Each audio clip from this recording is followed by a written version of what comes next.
Hello दोस्तों। और celestial genius के इस चैप्टर की शुरुआत में हम देखते हैं कि हमारा जो मेन कैरेक्टर होता है वो मुन, और वो एक तलवार बना लेता है और कहता है कि चलो काम हो गया। और वो लोहार का बच्चा कहता है क्या, और वो मुन कहता है कि फाइनली और मैंने एक तलवार बनाई दी, वो भी अपनी ताकत से। और वो बच्चा कहता नहीं, और आखिर ये 4 दिनों में पॉसिबल कैसे हो सकता है। वो मुन कहता है कि जब मैं एक वो सिकल और मतलब कि छोटी मोटी चीज़ें बना रहा था तो मैं बहुत ही ज़्यादा धीमा था, लेकिन जब मैंने एक तलवार अपने हाथों से बनानी शुरू की तो मेरे हाथ अपने आप ही चलने लगे। और क्या ये हो सकता है ये भी उस पेंटिंग के कारण हो रहा हो।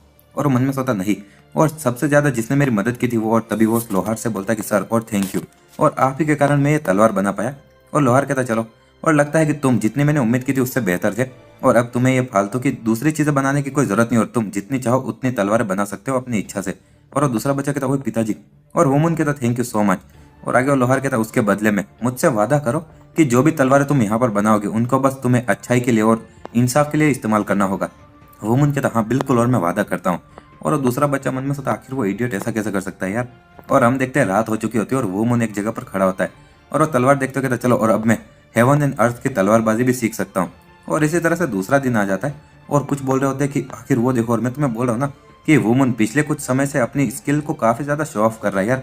और एक बंदा कहता है कि तुम बहुत अच्छा कर रहे हो वुमन, और वुमन वहां पर रेस्टोरेंट में अलग अलग जगह पर खाना पहुंचाया जा रहा होता है, और जब वो सब्जी काट रहा होता है एक बंदा कहता है देखो वो कितना ज्यादा तेज है, और वो तो अपने पिताजी से भी ज्यादा तेज लग रहा है। और आखिर वो बच्चा जो कि बस बैठा रहता था पूरे दिन, ऐसा कैसे हो गया यार, अमेजिंग है।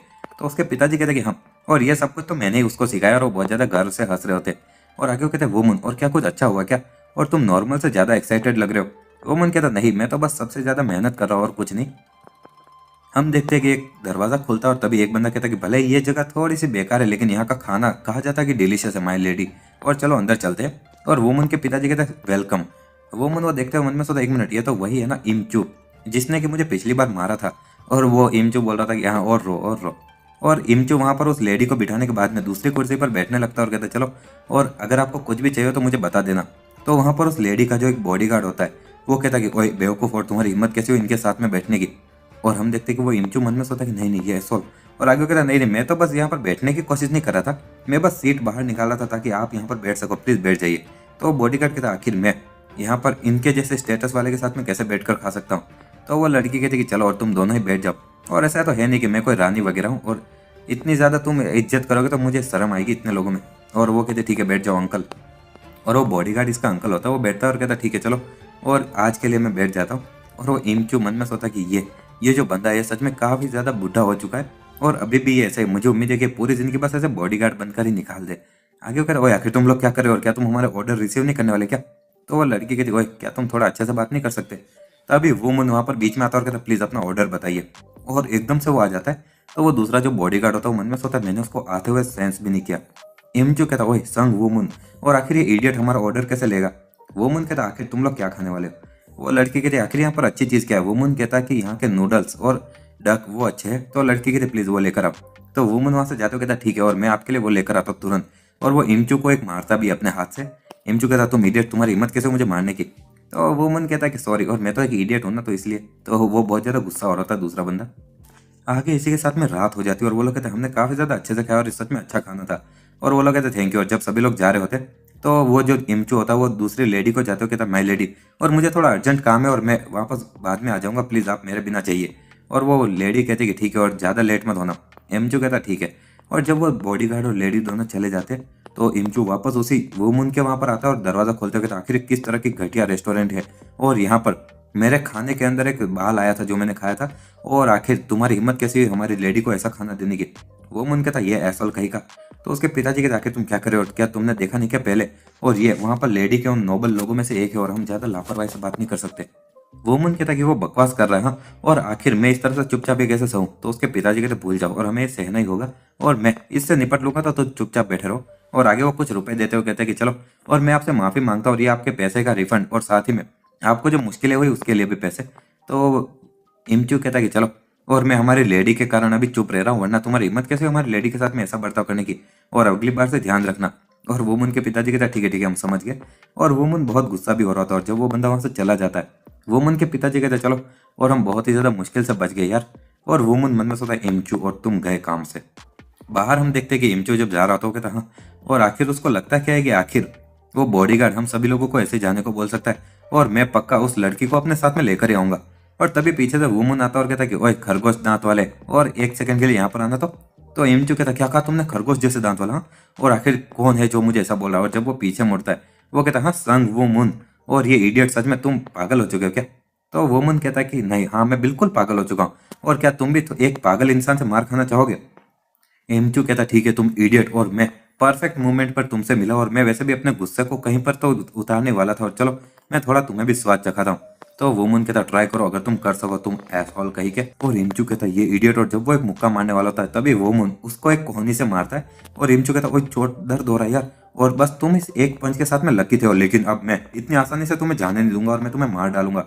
और जब वो वापस वुमन को मारने वाला होता है तो वुमन एक और उसको मुक्का मारता है, और बाद में उसके पेट में घुटना मारता है, और फिर उसके दोनों दांत पकड़ लेता है और कहता है कि तुम साले खरगोश तो हो नहीं असली में, तो तुम्हारे ये दांत इतने बड़े क्यों है? और इसी के साथ में वो इमचू मन में सोचा आखिर वो इतना ताकतवर कब बन गया। वो मन कहता मैं तुम्हें वार्निंग दे रहा हूँ, और हमारे इस इन के पास में भी कभी मत आना, और तुम्हारे जैसे कीड़ों की हमें जरूरत नहीं है।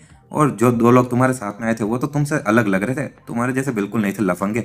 और उनका नाम खराब मत करना ऐसे काम कर समझ गए ना, और ईमानदारी से जीना। और ये पैसा ये मैं वापस ले रहा हूँ जो कि तुमने मेरे पिताजी से चुराया है। और इसी के साथ में उस इमचू के दांत को छोड़कर एक और मुक्का मारता, और वो कहता अरे मेरे दांत मेरे दांत। वो मन कहता है कि अगर मैं तुम्हें वापस कभी देखूंगा तो मैं तुम्हारे दांत को उखाड़ लूंगा, चलो और यहाँ से दफा हो जाओ। इमचू कहता हाँ तुम्हारी हिम्मत कैसे हुई मेरे सामने और हमारी लेडी के सामने ऐसे एक्ट करने की, मैं तुम्हें इसकी कीमत चुकानी पड़ेगी।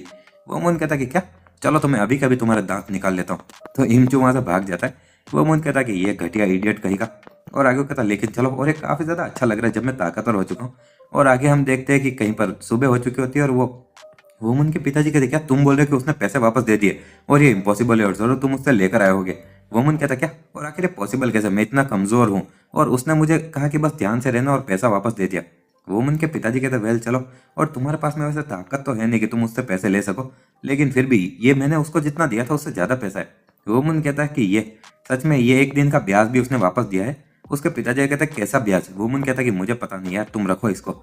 और फिर हम देखते हैं कि दरवाजा खुलता है और कुछ लड़कियां वहां पर आती है, और एक लड़की कहती कितनी गर्मी है यार, और जैसी उम्मीद थी ऐसे गांव वाले इलाके में बिल्कुल मजा नहीं आता है। वुमन वो देखता है और वहां पर एक थोड़े से लाल कलर वाले बालों वाली लड़की होती है, और वो उसको देखता रह जाता है। वुमन मन में सोचता है कि वो इतनी ज्यादा गोरी और बिल्कुल एकदम परी जैसी दिख रही है। तो जो सबसे पहली जो लड़की होती है वो कहती है कि हाँ, और ये इडियट इसकी हिम्मत कैसे हुई ये सिवल को देखने की, जबकि मैं भी यहाँ पर खड़ी हूँ। और वो कहते क्या ये इन खुली नहीं क्या, और तुम यहाँ पर काम नहीं करते? वो मन कहता हाँ, और आखिर आप क्या खाना चाहोगी, और या फिर आप रूम्स को देखना चाहोगी? तभी वो लड़की कहती कि और योसेल, तो योसेल कहते कि हम लोग यहाँ के खाने के बारे में हमें पता नहीं है, तो प्लीज और हमें थोड़े ठीक ठाक कीमत पर क्या अच्छा मिलता है वो बताइए, और आज की रात को हम यहीं पर रुकने वाले हैं और बाद में अगले दिन चले जाएंगे, तो प्लीज हमारे लिए रूम की भी तैयारी कीजिए। वो मुन कहता ठीक है। और आगे वो जो दूसरी लड़की होती है वो कहती हाँ, लगता है कि वो बस तुम्हें ही देखकर मुस्कुराता है योसेल। और योसेल कुछ बोल नहीं रही होती, और आगे वो लड़की कहती हाँ, और तुम सच में काफी ज्यादा सिंपल चीजों को पसंद करते हो ना, तो मैं पक्का कह सकती हूँ कि तुम्हें ऐसे सिंपल इंसान इस छोटे से इस काम करने वाले मजदूर बच्चे के साथ में रहने में मजा आएगा, नहीं तुम दोनों साथ में अच्छे दिखोगे। वुमन मन में वही चीजें सोच रहा था जो उस लड़की ने कही होती। और इसी के साथ हमारा ये चले कि वुमन के पिताजी कहते आखिर तुम कर क्या रहे हो, और उनको उनकी सीट दिखाओ। वुमन कहता हाँ प्लीज, और यहाँ पर बैठ जाइए, और यहाँ पर कुछ ही मिनट में खाना भी आ जाएगा। तो वो सबसे बड़ी जो लड़की होती है कहते ओए, और आखिर ये कुर्सी इतनी पुरानी क्यों दिख रही है, ऐसा लग रहा है जैसे किसी बल टूट जाएगी, और योसेल तुम यहाँ पर आकर बैठो। तो वो जो लड़की होती है दूसरी वो कहती हाँ ठीक है। और आगे हम देखते हैं कि वुमन मन में सोच रहा होता कि आखिर वो लड़की उसके साथ में इतना बुरा बर्ताव क्यों कर रही है, और ये लोग आए कहाँ से। और ऐसी शाम हो जाती है और हम देखते हैं कि वो लड़कियां वहां पर बातें कर रही होती है, और वुमन खाना बना रहा होता है। वुमन उस लड़की को देखते हुए मन में सोचता है कि कोई भी उस सबसे नौजवान लड़की से बात नहीं कर रहा है, और इसी के साथ में रात हो जाती है। जो सबसे बड़ी लड़की होती है वो कहती है ओए इनकीपर, और आखिर तुम यहाँ पर रात को हमें कहाँ पर रुकने वाले हो, और जरा हमें वहां पर लेकर चलो। तो वुमन बस अपनी उंगली से इशारा करता और कहता चलो। और वो लड़की कहती ओए तुम्हारी इडियट हिम्मत कैसे हुई हमें उंगली दिखाने की? तो दूसरी लड़की कहती शांत हो जाओ, और वो बस एक छोटा सा इनकीपर ही तो है जिसको मार्शल आर्ट भी नहीं आता है। वुमन मन में सोचा हाँ, तो क्या जिस किसी को भी मार्शल आर्ट नहीं आता वो किसी काम का नहीं होता है क्या, और मुझे मार्शल आर्ट आता है। और इसी के साथ में हम देखते हैं कि वुमन उनको एक छोटा सा पुराना कमरा दिखाता है, और कहता है कि तुम सभी लोग यहीं पर रुकोगे। तो वो लड़की कहते ये कितना ज्यादा छोटा और गंदा कमरा है, और आखिर तुम हमें यहाँ पर रहने के लिए कैसे बोल सकते हो? वुमन कहते बाकी सारे रूम भरे हुए, और अगर तुम्हें ये रूम पसंद नहीं है तो तुम दूसरी इन में जा सकते हो। तो वो लड़की कहते तुम मरना चाहते हो, और तुम्हारी हिम्मत कैसे मुझे ऐसे ट्रीट करने की? तो एक और लड़की उसको रोकते हुए कहते रुक जाओ, और हम लोग यहाँ पर ये हाथ भी नहीं उठा सकते, और हमारे यहाँ पर जितने भी लोग हैं आसपास में उनके सबके कान हम पर टिके हुए हैं, आंख भी। और अगर ये चीज बाहर निकल गई कि हम किसी ऐसे से लड़ रहे थे जिसको मार्शल आर्ट भी नहीं आता है, तो मास्टर बिल्कुल खुश नहीं होगा। आगे हम देखते कि वो लड़की थोड़ा अपने आप को कंट्रोल करती है, और दूसरी लड़की कहती हाँ, और भूल जाओ ये पागल बच्चा और अब सो जाओ। दूसरे लड़के भी कहते ठीक है चलो, और तुम बस आज बहुत लकी हो बच्चे। वुमन कहता है कि अगर ये जगह बहुत ज्यादा छोटी है तो बाहर एक इंसान अस्तबल में भी रह सकता है और मैं उनको वहां पर ले जा सकता हूँ। तो सबसे बड़ी लड़की कहती घोड़े के अस्तबल में, हाँ, और योसेल तुम वहां पर जाओ। योसेल कहती क्या, और आगे वो लड़की कहती क्या तुम जाना नहीं चाहती। योसेल कहती नहीं वो बात नहीं है, और ठीक है। वुमन कहता चलो मुझे फॉलो करो, और वो लड़की कहती ठीक है आप सभी लोग अच्छे से सोना। दूसरे लड़की कहती चलो ज्यादा लेट मत होना और कल हमें सुबह उठा देना।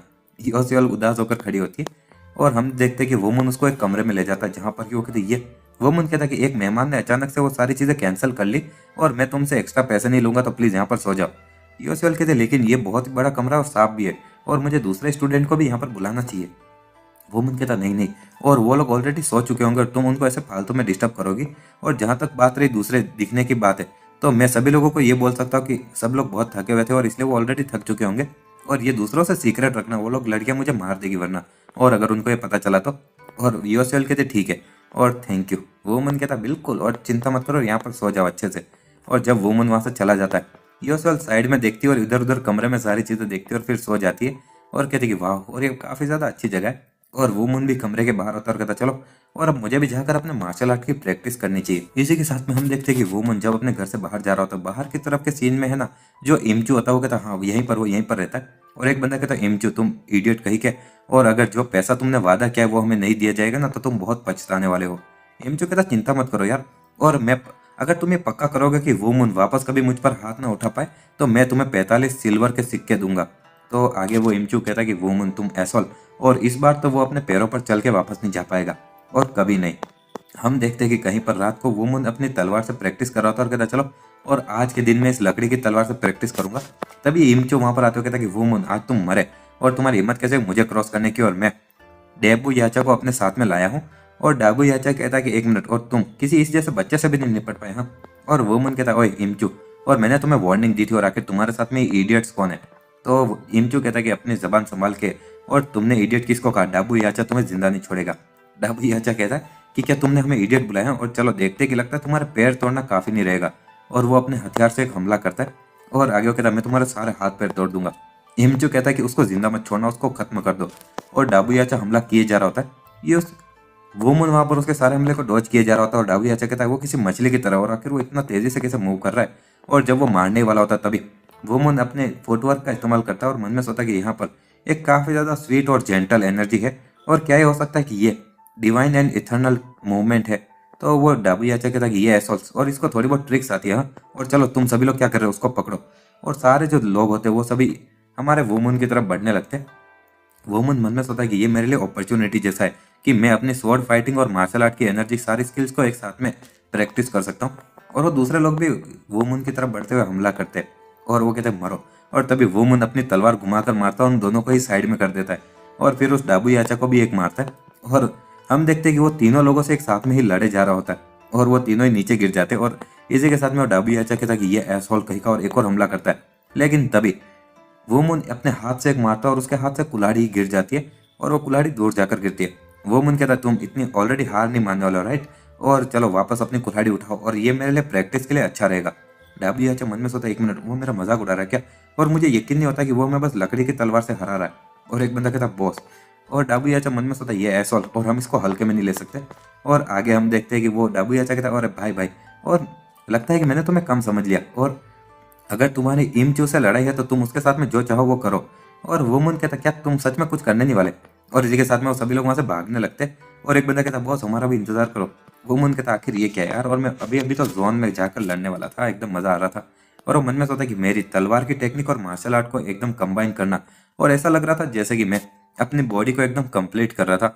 इमचू कहता ये इम्पॉसिबल, और आखिर इतना ताकतवर कैसे बन गया।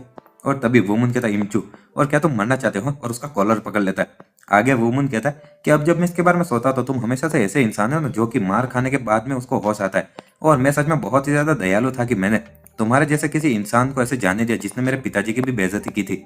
और इमचू कहता रुक जा, और मैं गलत था।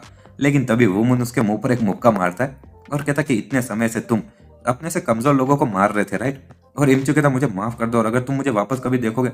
लेकिन तभी वुमन और उसको मारे जा रहा होता है, और वुमन कहता है कि अगर तुम बस छोटी सी बात के लिए मेरे सारे हाथ पैर तोड़वाने वाले हो तो आखिर तुमने भूतकाल में और भी ज्यादा बुरी हरकतें की होगी, और आज के बाद में ऐसी चीजें कभी मत करना। और उसको बहुत पीटता है कि इमचू अपने घुटने पर बैठा होता है। वुमन कहता मुझे नहीं लगता कि तुम्हारे जैसा कोई इंसान इतनी जल्दी अपने सारे एक्शन पे सजा पाने वाला है, लेकिन अगर तुम और मार नहीं खाना चाहते तो यहाँ से दफा हो जाओ। और इमचू वहां से रेंगते हुए जाने लगता है, और वुमन कहता है कि चलो। और मुझे यकीन नहीं होता है कि मुझे इस इमचू और डाबियाचा और किन किन से लड़ना पड़ रहा है यार। और आज के दिन में एक साथ में मुझे बहुत सारी अजीब चीजें हो रही है, लेकिन फिर भी ये काफी ज्यादा एक्साइटिंग था कि मैं अपनी तलवारबाजी की चीजों को, मार्शल आर्ट को एक्सपेरिमेंट कर पाया। और इसी के साथ में हम देखते हैं कि सुबह हो चुकी होती है और वुमन अपने कमरे में सो रहा होता है, और तभी कोई जोर से चिल्लाता है कि इन कीपर यहाँ पर कौन है और जल्दी से यहाँ पर आओ। और वुमन एकदम से उठकर भागते होता है, करता है कि क्या और क्या, कुछ हुआ क्या? तो एक लड़की कहती है कि पानी, और मुझे प्यास लग रही है और जरा मुझे पानी ला कर दो। और वुमन कहता है कि यहाँ पर तुम्हारे बेड के नीचे ही पानी है। तो वो लड़की कहती क्या सच में? तो मुझे चाय पीनी और मुझे एक कप चाय ला कर दो। वुमन कहता है कि ठीक है, और मैं तुम्हें एक कप चाय ला कर दूंगा रेस्टोरेंट में, वहां पर नीचे की तरफ, तो अभी के अभी नीचे आओ। और वो लड़की कहती सच में? तो क्या हमें सच में वैसे भी अभी जाना ही था, तो हम वैसे नीचे आ ही रहे। और इसी के साथ में हम देखते हैं कि सुबह एक जो लड़की होती है वो कहती है योसियोल, और क्या तुम्हें घोड़े के अस्तबल में अच्छे से नींद आई? हाँ, और क्या वहां पर घोड़े की पोटी की बदबू आ रही थी? और योसियोल कुछ बोल नहीं पा रही होती। वो मुन कहता है और हमारे जो घोड़े का अस्तबल है वो काफी ज्यादा क्लीन है और उसको अच्छी नींद आएगी, और सही बोल रहा हूँ ना मैं? तो योसियोल भी कहता है कि हाँ, और वुमन उसको आंख मारता है और वो मुस्कुरा रही होती है। और इसी के हमारा वुमन होता है वहां पर उस लड़की को बहुत ज्यादा लेजर लाइन दे रहा होता है। और जब वो सभी लोग जा रहे होते हैं तो वुमन के पिताजी कहते हैं कि हमें उम्मीद है कि आप वापस हमारे यहाँ पर आएंगे और प्लीज आपका सफर सुरक्षित हो। और वुमन उसी लड़की को देख रहा होता है। उसके पिताजी कहते हैं वुमन, और क्या तुम उस लड़की के प्यार में गिर गया? और मैंने देखा था कि तुम उससे कुछ ज्यादा ही अच्छे से बात कर रहे थे तब। वुमन कहता नहीं, ऐसा कुछ नहीं है, और मुझे पता नहीं कि आखिर वो लोग बहनें हैं कि क्या, लेकिन वो लोग एक दूसरे से अच्छे से बर्ताव नहीं कर रहे थे, और मैं उससे इसलिए अच्छा बर्ताव कर रहा था क्योंकि मुझे उस पर दया आ रही थी। उसके पिताजी कहते ओ सच में? वुमन कहता हाँ सच में। और आगे वो कहता है कि वो कैंग, मतलब कि अपने छोटे भाई के बारे में। और उसको वही रात याद आ रही होती जहाँ पर कि वो कैंग बोलता है कि मैं वापस जल्दी आऊंगा पिताजी, और ब्रदर मैं वापस आ जाऊंगा। उसका ब्रदर भी कहता है कि हाँ अपना ध्यान रखना। और वो कैंग वहां पर अलविदा बोलकर माउंट हुआ के जो ग्रुप होता है उनके साथ में चला जाता है, और उसके पिताजी और भाई दोनों देख रहे होते हैं। और तब वुमन थोड़ा उदास होता है। अभी वुमन सोच रहा होता है कि आपको क्या लगता है कि वो कैंग वो अभी उस माउंट हुआ सेक्ट में कैसा होगा और क्या वो ठीक रहेगा? और उसके पिताजी कुछ बोलते नहीं है। और इसी के साथ में हम देखते हैं कि रात हो चुकी होती है, और कोई बोला था हाँ क्या, और ये नोबल ली हाउस? हाँ। और उसके पिताजी कहते हैं कि हाँ, और नोबल ली हाउस, और उन्होंने कहा है कि तुम उनके लिए काम करने के लिए आओ, और कंडीशन काफी ज्यादा अच्छी है, और अगर मैं बस 10 साल नौजवान होता ना तो मैं वहां पर चला जाता। और वुमन कहता है तुम बोल रहे हो कि मैं लीबी हाउस में जाऊँ, आखिर ऐसा क्यों? और मैं तो आपको यहाँ पर इस रेस्टोरेंट में काफी ज्यादा अच्छे से मदद कर रहा हूँ। लेकिन उसके पिताजी कहते मुझे पता है, लेकिन तुम यहाँ पर हमेशा काम नहीं कर सकते, और उन सारे मेहमानों की तुम्हारी उस तरह से बेइज्जती करते हुए, और उसके कारण मुझे बहुत ज्यादा बुरा लग रहा था। वुमन कहता वो ये तो उनकी गलती है ना कि वो लोग इतने बुरे हैं। उसके पिताजी कहते उसके सिवाय, और तुम यहाँ पर अब उस पेंटिंग के पीछे पागल नहीं हो, और साथ ही में तुम बहुत ही ज्यादा शार्प और समझदार भी हो चुके हो, और तुम्हें अपनी मम्मी को भी ये दिखाना चाहिए कि तुम एक बहुत ही ज्यादा अच्छा और गौरवशाली इंसान बन चुके हो। वुमन कहता पिताजी, और वो मन में सोचता कि हाँ वो सही बोल रहा है, और मैं इन लोगों के ऊपर बोझ बन के नहीं रह सकता, और अब जब मैं पूरी तरह से ठीक हो चुका हूँ तो मुझे उनको दिखाना चाहिए कि मैं भी कितना रिस्पॉन्सिबल हूँ, और इससे पहले कि मम्मी और भी ज्यादा बीमार हो जाए। वुमन कहता ठीक है मैं समझ गया पिताजी, और मैं नोबल ली हाउस में जाऊंगा, और मैं एक ऐसा बेटा बनूंगा जिस पर कि आपको और मम्मी को गर्व हो। और उसके पिताजी कहते ठीक है, और वो वुमन को गले लगाते कहते वुमन मेरे बेटे, और तुम सच में कितने ज्यादा समझदार बच्चे हो। और वुमन कहता पिताजी यार, और आप छोटी छोटी बात पर ही रोने लगते हो, और रोना बंद करो। आगे हम उस नोबल ली हाउस का सीन देखते हैं जहाँ पर कि एक बंदा कहता है तो तुम हमारे यहाँ पर ली हाउस के यहाँ पर सामान ले जाने वाले का काम करने के लिए आए हो, और आखिर तुम अपनी इस कमजोर बॉडी के साथ में क्या ही सामान उठा पाओगे? वो मन कहता ओह क्या मैं क्या उठा सकता हूँ इसके बारे में? और इसी के साथ में वो सामने वाला बंदा जिस टेबल और कुर्सी पर होता है वो वुमन उन्हीं को उठा लेता है, और कहता क्या इतना काफी रहेगा? और बच्चे कहता है और तुम काफी ज्यादा ताकत और वैसे पतले दिखने वाले बच्चे के रूप में तो, और मैं समझ गया, और मुझे नीचे उतार दो। और बाद में वुमन वहां से जाते कहता चलो, और मैं पास हो गया, और ये कितना ज्यादा आसान था। आगे हम देखते कि शाम को सभी लोग बोल रहे थे चलो, और यहाँ पर जितने भी जो नए लोग हैं यहाँ पर इकट्ठा हो जाओ, और कल के दिन हम लोग ग्रियोंग पियोंग उस जगह के लिए निकलेंगे, और तुम सभी लोग यहाँ पर सारा लगेज लेकर आ जाओ। और वुमन कहता है 1 मिनट, और ये पर कल के दिन पर ही जाने के लिए शेड्यूल हो चुका, और अगर मैं एक पल भी लेट होता तो मैं अप्लाई नहीं कर पाता। दूसरा आदमी कहता है तुमने क्या कहा तुम्हारा नाम वुमन है नहीं, और ये काफी ज्यादा लंबा रास्ता है ग्रियोंग पियोंग में, तो तुम्हें हमारे साथ में रहना चाहिए। और सामने वाला वुमन कह रहा है हाँ ठीक है मिस्टर सियो। और जब वुमन साइड में देखता है तो जो वो नोबल लड़की होती है उसके साथ में एक आदमी होता है। वुमन वो कहता है कि 1 मिनट, ये तो वही लेडी है जो कि उस दिन हमारे रेस्टोरेंट में आई थी, और आखिर उसके पास में जो आदमी वो कौन है? तो एक बंदा कहता है कि वो एक कुनलुन फैक्शन का मेंबर है, और वो उसके साथ में आने वाला ग्रेोंग पियोंग तक, और वो हमारा बॉडीगार्ड के रूप में। वोमन कहता कुनलुन फैक्शन और जिन वॉन म्योन, और उसने भी कहा था कि वो भी कुनलुन फैक्शन से है। तो आगे वो दूसरा बंदा कहता है लेकिन सच में मुझे शक है कि आखिर लेडी को किस चीज से डर लग रहा है कि वो एक कुनलुन फैक्शन के इंसान को बोल रही कि वो उसके साथ में बॉडीगार्ड बन के, और कुछ तो गड़बड़ है, कुछ तो गड़बड़ है। वो मन में सोचा क्या ग्रेोंग पियोंग की जगह का जो रोड है इतना खतरनाक है क्या। और हम देखते कि रात को वापस वोमुन के घर का सीन, जहाँ पर कि उसकी मम्मी बोलती है आखिर तुम्हारा मतलब क्या है कि तुम ग्रेोंग पियोंग पर जा रहे हो, बस जैसे तुम्हें नौकरी मिली वैसे ही। और वोमुन ये बहुत ज्यादा खतरनाक होगा, और ये ज्यादा अच्छा नहीं रहेगा कि तुम तब काम करना शुरू करो जब वो लोग वापस वहां से गोरियंग पियोंग से आ जाए। वोमुन कहता नहीं मदर, और उन लोगों ने कहा था कि वो हमें एक्स्ट्रा पैसे देंगे अगर हम लोग उनके साथ में गोरियंग पियोंग तक जाएंगे। और उसकी मम्मी कहती है लेकिन फिर भी मुझे चिंता हो रही है। वोमुन कहता चिंता मत करो मदर, और एक बार गोरियंग पियोंग और वहाँ पर सारे जितने भी फैक्शन है सब इकट्ठा होंगे, और मैं ये बोल रहा कि मैं वहाँ पर वो गैंग से मिल पाऊंगा मेरे छोटे भाई से। और उसकी मम्मी कहती कि ऐसी बात है, और वोमन कहता है कि हाँ, और मैं उससे मिलकर बात कर लूंगा। और उसकी मम्मी कहती ठीक है, मुझे वादा करो एक चीज वोमन, और मुझसे ये वादा करो कि तुम किसी भी छोटी चीज के लिए लड़ाई करना शुरू नहीं कर दोगे तुम्हारे भाई और पिताजी की तरह। और इन दोनों ने मुझे बहुत ही ज्यादा चिंता कराई है पहले। और उसके पिताजी कहते हैं तुम पहले की बात क्या कर रही हो, और अब तो मैं कभी नहीं लड़ता हूँ। वोमन हंसता कहता है हाँ ठीक है मदर, और मैं अभी बिल्कुल नहीं लड़ूंगा, तो आप चिंता मत करो और मेरे वापस आने का इंतजार करना। उसकी मदर कहती ठीक है थैंक यू। और आगे वोमन कह रहा चलो, और मैं जल्दी वापस आऊंगा तो तुम लोग अपना ध्यान रखना और मेरी चिंता मत करना ज्यादा। आगे हम ली नोबल फैमिली के वहां पर जो सियोल से जा रही थी वक्त उसका सीन देखते, और इनके साथ में जो जाने वाले लोग थे वो कम से कम 250 लोग थे, और इनके नंबर इतने ज्यादा लग रहे थे कि कोई भी ये नहीं मानेगा कि ये एक ऐसा परिवार है जो कि अभी धीरे धीरे थोड़ा इनकी अमीरी में गिरता जा रहा है, और ये आखिरी चेंज था इस परिवार के लिए, क्योंकि ताकि ये दूसरे लोगों की ताकत अपनी दिखा सके। और हम देखते कि जब सभी लोग जा रहे होते एक बंदा कहता वुमन, और तुम थके नहीं हो क्या, तुम्हारा थोड़ा पसीना तक नहीं निकल रहा है। वुमन कहता शायद ऐसा इसलिए क्योंकि मुझे बहुत ही ज्यादा अच्छा लग रहा है। दूसरा आदमी कहता तुम्हें अच्छा लग रहा है। वुमन कहता कि हाँ, ये पहली बार है जब मुझे मौका मिला है कि मैं एक नोबल के लिए काम करूँ और पैसे कमाऊँ। दूसरा बंदा कहता वाह ऑफ कोर्स, और नौजवान होने के भी अपने खुद के फायदे हैं नहीं। और ऐसे ही करते करते रात हो जाती है, और कोई बोलता है कि ठीक है चलो, और आज के रात के लिए हम यहीं पर कैंप लगाएंगे। और एक आदमी कहता है कि वुमन, और मुझे बहुत प्यास लग रही है तो थोड़ा मेरे लिए भी पानी लेकर आओ, और एक वो लकड़ी की बोतल देता है। वुमन कहता ठीक है, और ऐसा सभी लोग उसको बहुत सारी बोतलें फेंकते हुए कहते कि चलो हमारे लिए भी लेकर आओ।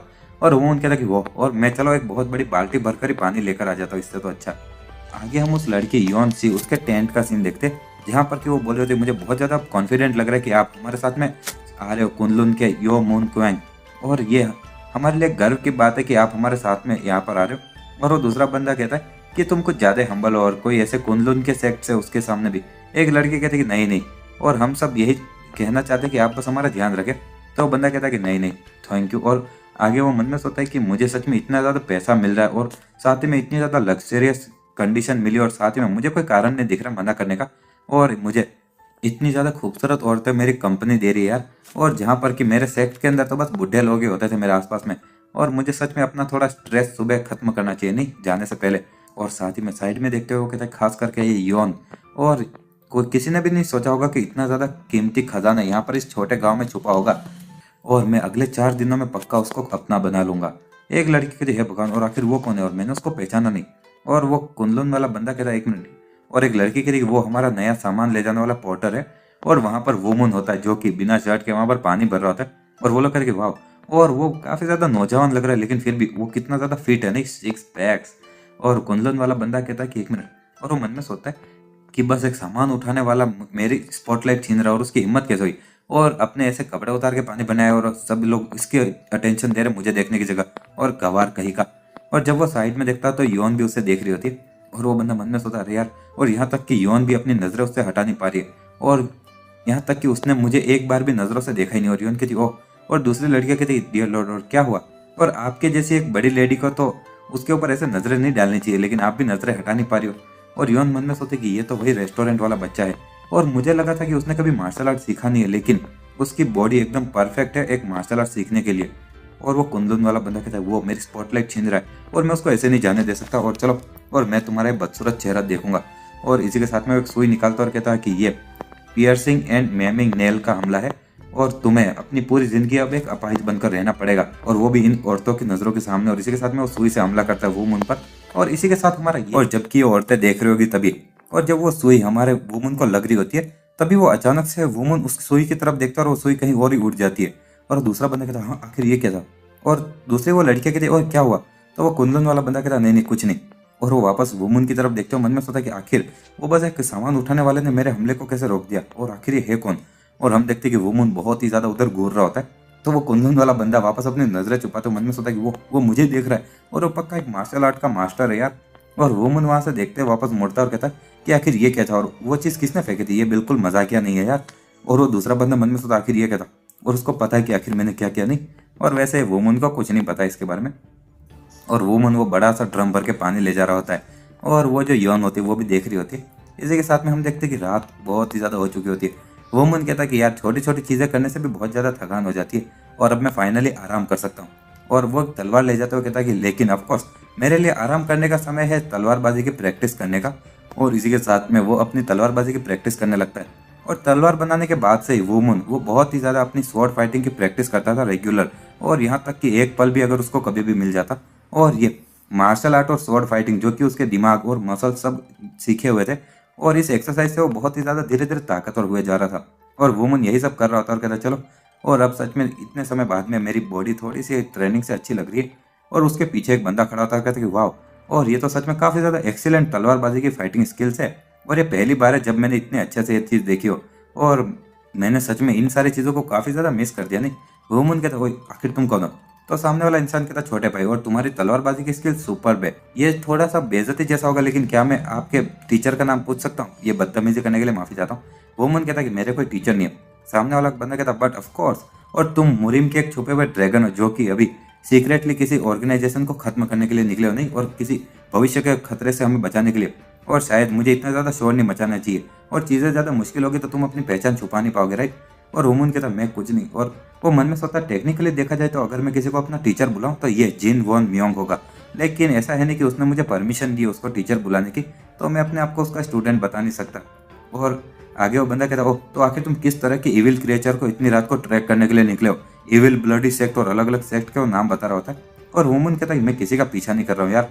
और वो बंदा कहता हाँ मुझे पता है यार, मैं तो बस मजाक कर रहा था, और हंसने लगता है। वुमन मन में सोचता क्या इसने शराब पी कर रखी है क्या। वुमन कहता चलो तो मैं जा रहा हूँ।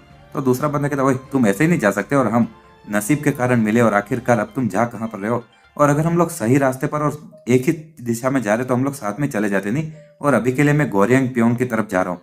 वो मन में सोचा है कि अगर मैं जवाब दूंगा तो वो मुझे फॉलो ही करता रहेगा नहीं, और मुझे इससे बचकर भागना चाहिए। और इसी के साथ में वुमन तेजी से वहां से भागने लगता है। और उसके कैंप के सीन को हम देखते हैं जहाँ पर कि वुमन मन में सोचता है कि आखिर ये चीजें ऐसे कैसे होगी। और वो दूसरा बंदा कहता है आखिर तुम इतनी तेज क्यों दौड़ रहे थे यार, और सभी लोग यहाँ पर आराम कर रहे। और वुमन मन में सोचता है कि मैं इससे बचकर भाग नहीं पाया यार। और यहाँ तक कि वो हमारी लेडी के लिए एक सामान उठाने वाला भी बन गया। और हम एक फ्लैशबैक देखते हैं जहाँ पर कि वो बंदा कहता है कि अगर ये सामान उठाने का काम है तो ये मैं भी करना चाहूंगा, और मुझे ये बच्चा यहाँ पर पसंद आया। और वो एक बहुत बड़ा सा सामान उठा लेता है। दूसरा बंदा कहता है चलो तुम एक्सेप्टेड हो। और वुमन कहता क्या। और आगे हम देखते हैं कि टेंट के अंदर रात को जब वो लोग सो रहे होते तो वो बंदा कहता है छोटे भाई, और क्या तुम मुझे एक और बार वो नहीं दिखा सकते, और क्या तुमने सच में और कोई मार्शल आर्ट की मूवमेंट नहीं सीखी। वुमन कहता है मैंने तुम्हें ऑलरेडी दिखा तो दिया यार, और मैंने मैंने झूठ नहीं बोला, और मुझे सच में कोई दूसरा मार्शल आर्ट की मूवमेंट नहीं आती, तो प्लीज मुझे सोने दो।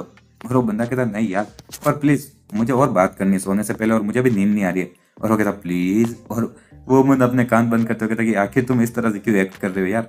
और वो मन में सोचता कि ये सच में इस बार बहुत ही ज्यादा अजीब बंदा मेरे से चिपक गया है। और इसी के साथ में सुबह हो जाती है। और वो मन अभी जाते हुए मन में सोच रहा था कि मैं पूरी रात को थोड़ा भी नहीं सो पाया यार। और वो पीछे उस बंदे को देखता और वो कहता आखिर तुम मुझे इस तरह से क्यों देख रहे हो, और मुझे मर्द इतने भी पसंद नहीं है। वो मन कहता अब जब मैं इसके बारे में सोचता हूँ तो मुझे तुम्हारा नाम भी नहीं पता है। तो दूसरा बंदा कहता मेरा नाम आखिर इतना भी इंपॉर्टेंट क्यों है, और तुम मुझे बस एक बिना नाम वाला ट्रेवलर भी तो बुला सकते हो। तो वुमन कहता ठीक है तो मुझे यही करना चाहिए मिस्टर बिना नाम वाले ट्रेवलर। तो बंदा कहता हाँ, और इतना अचानक से, और एटलीस्ट तुम्हें 2 बार तो किसी का नाम पूछना चाहिए नहीं। और वुमन कहता नहीं नहीं ये चलेगा मिस्टर बिना नाम वाले ट्रेवलर। और वो दूसरा बंदा कहता भाई प्लीज और थोड़े अच्छे से बात करो मुझसे। और तभी वो कुछ नोटिस करता है, और वो कहता है कि ये मैंने जितना सोचा था उससे ज्यादा करीब है। वुमन कहता है कि हाँ क्या। और तभी जो उनका एक तरह का चीफ जैसा था वो कहता है सभी लोग रुक जाओ, और हम लोग यहाँ पर एक लंच का ब्रेक लेंगे।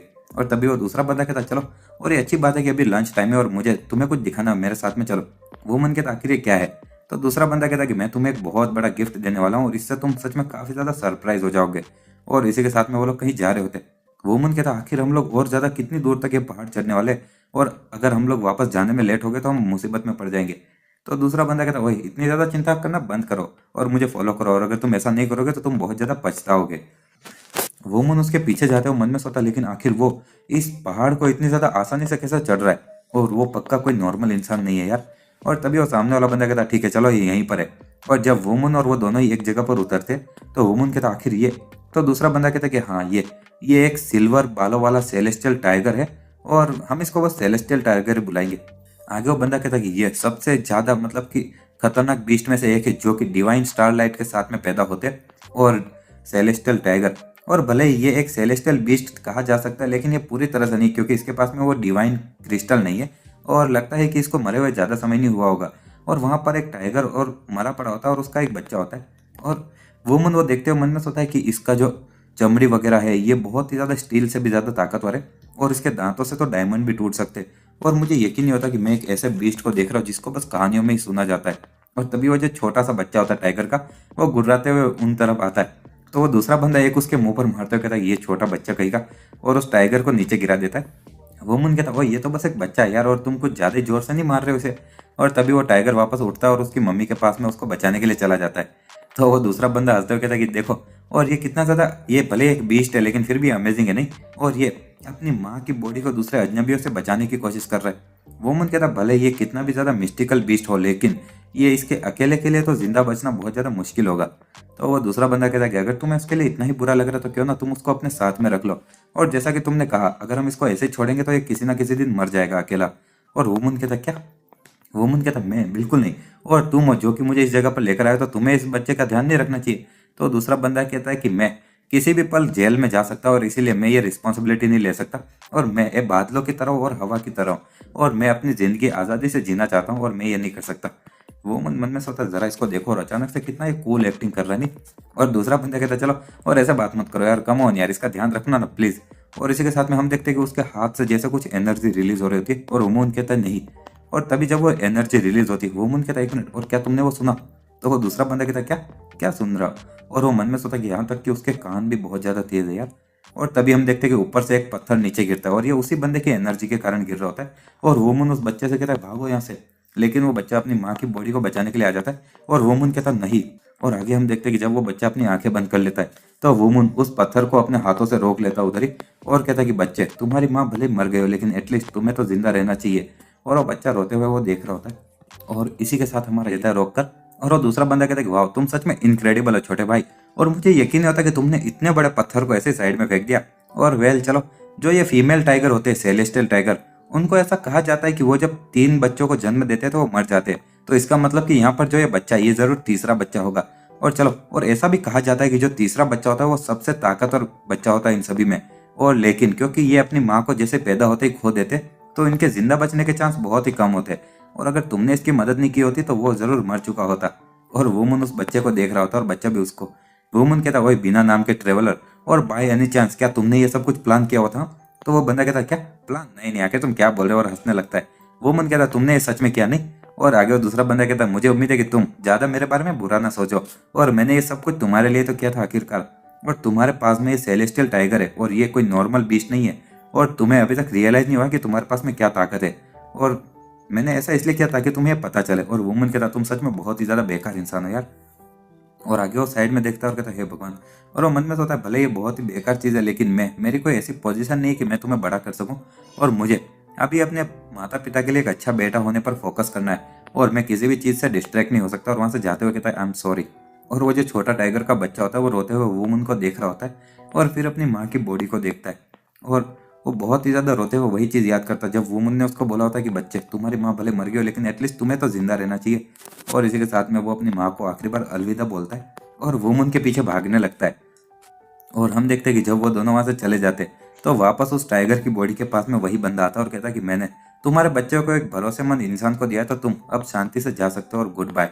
और इसी के साथ में हम देखते हैं उसी कैंप का सीन, जहाँ पर कि वो बंदा कहता है, ओह, और लगता है कि तुमने फाइनली उस बच्चे को छोड़ने का डिसाइड कर लिया था। और वुमन कहता है कि ये पूछना बंद करो जब तुम्हें ऑलरेडी सब कुछ पता है, और इससे मुझे और गुस्सा आता है। और हम देखते हैं कि उसकी शर्ट में वो टाइगर का बच्चा होता है। वुमन कहता, भले मैंने कुछ भी किया, लेकिन वो मुझे फॉलो करना छोड़ ही नहीं रहा था, और आखिर में क्या ही करूं। और आगे वो दूसरा बंदा हंसने लगता है। वुमन कहता, आखिर क्या मुझे उसको मारना चाहिए? और सामने वाला बंदा कहता, लगता है कि तुमने अब उसको बड़ा करने का डिसाइड कर ही लिया है, तो मैं तो मैं सेलेस्टियल टाइगर के बारे में कुछ और चीज़ें बता देता हूँ।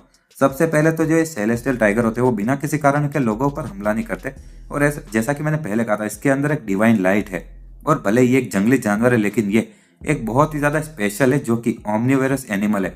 मतलब कि इसका मतलब तुम्हें बस इसको मांस खिलाने की चिंता नहीं करनी पड़ेगी, और तुम इसको चावल भी खिला सकते हो, ये अच्छी बात नहीं है। और वो मन कहता है कि हाँ, सबसे पहले जाओ और कुछ चावल लेकर आओ। और तुम्हें नहीं लगता है कि तुम्हें इस बच्चे को कुछ खाने के लिए लाना चाहिए सबसे पहले? और मुझे लगता है तुम इतना तो कर ही सकते हो।